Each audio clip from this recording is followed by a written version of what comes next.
Pag-usapan natin yung hindi Christ-like at hindi maka-Diyos na relationship. Ang tawag ko rito, unwanted relationship. Handa na ba kayong masaktan pa? Ano ang ayaw pa ni Lord na relationship? Tanisay ko ano? Lakas? Isa pa? Yung homosexuality tsaka lesbianism relationship. Ayaw na, pasensya na kayo ha.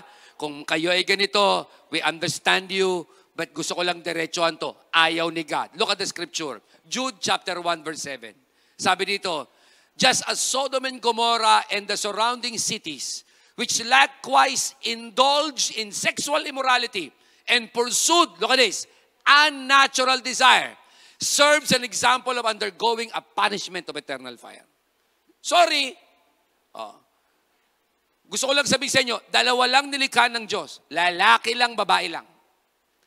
Si Adam at si Eve lang, walang Steve.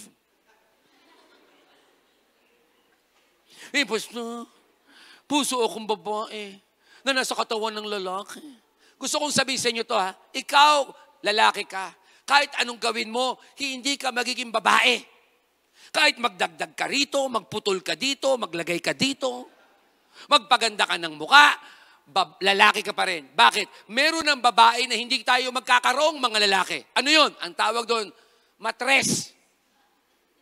Ang meron lang ang lalaki, Miyerkules, Huwebes, Biyernes. Pero wala tayong matres.